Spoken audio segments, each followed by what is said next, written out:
Bismillahirrahmanirrahim. Assalamualaikum warahmatullahi wabarakatuh.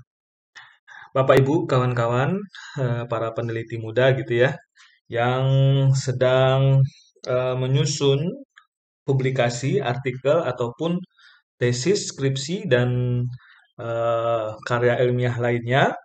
Biasanya kan kita perlu memasukkan sitasi ya, kutipan ke dalam karya kita tersebut.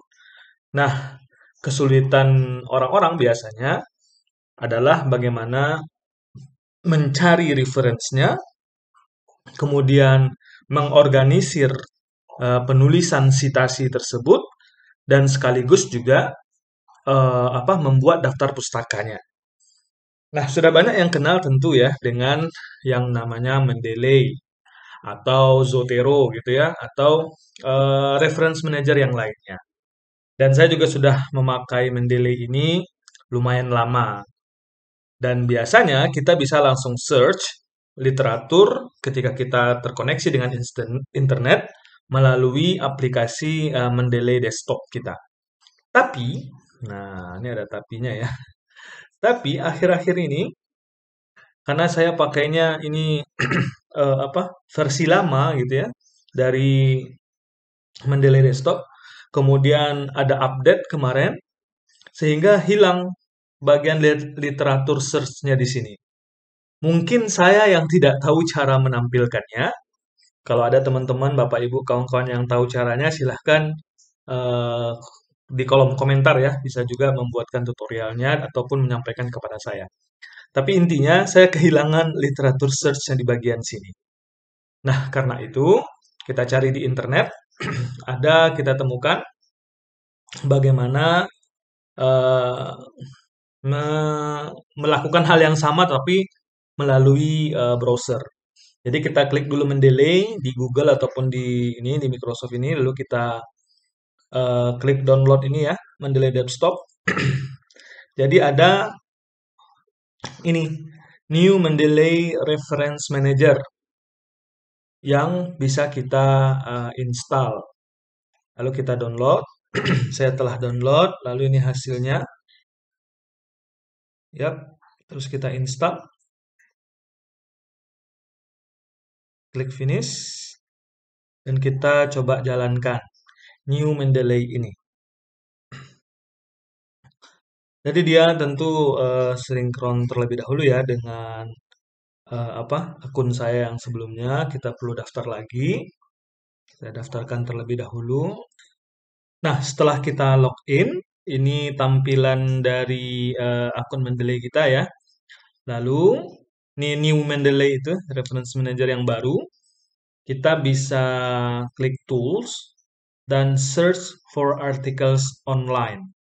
Ketika kita klik ini, kita dibawa ke browser dan kita bisa deh mencari artikel secara online di sini. Misalnya kita ingin mencari tentang RME di Indonesia misalnya. Indonesia. Kita bisa search. Nanti kita bisa langsung add to library. Gitu ya.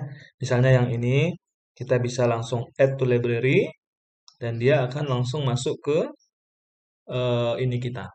Sebelumnya tentu kita perlu ya login terlebih dahulu. Nah, setelah kita login ke library kita, kita bisa lihat di sini. Ini sudah bisa kita lihat ya di view di library ini bisa kita tambahkan. Ini bisa kita lihat di view di library. Kita coba lihat.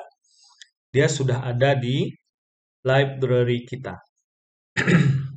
Nah, tinggal dipanggil nanti ya nih yang kita baru saja tambahkan. Misalnya abstraknya sudah kita baca, lalu penelitian ini atau artikel ini cocok untuk kita citasi di dalam di dalam karya ilmiah yang sedang kita tulis, maka kita bisa langsung memanggilnya di Word kita yang sudah kita instalkan plugin untuk reference-nya. Contoh tadi namanya siapa ya? Revina S gitu ya. Kita ambil reference, insert citation, kita bisa saja search langsung di sini namanya. Revina S. Kita mesti synchronize terlebih dahulu. Sinkronisasi ya. Kalau yang di yang baru klik ini synchronize. Kemudian kita bisa cari Revina di sini. Oh, masih belum ya. Sebentar. Masih proses bla bla bla bla bla bla gitu ya. Kemudian kita insert Revina. Wah, apa yang terjadi ini kira-kira? Ya, sinkronisasinya belum selesai. Kita refresh lagi. Ini karena jaringan internetnya ini di tempat saya. Jadi kalau kita bisa klik di sini, setelah sinkronisasinya selesai, kita insert citation di bagian reference ya, insert citation, Revina. Nah, kita bisa temukan, kita klik ini lalu OK, maka dia langsung muncul di citasi kita, bisa pakai Harvard Reference atau APA gitu ya. Nih, sistem APA atau sistem penomoran. Kalau penomoran apa ya? Ya tergantung yang mau kita pakai. Kemudian, kalau kita ingin menambahkan langsung daftar pustaka, kita tinggal menginsert bibliografi. Dan dia sudah tersedia di sini. Nah, keuntungannya menggunakan ini, kalau kita misalnya dia otomatis ya, nah, dia otomatis kita bisa saja menambahkan, mengedit dan lain-lain. Baik, terima kasih. Assalamualaikum warahmatullahi wabarakatuh.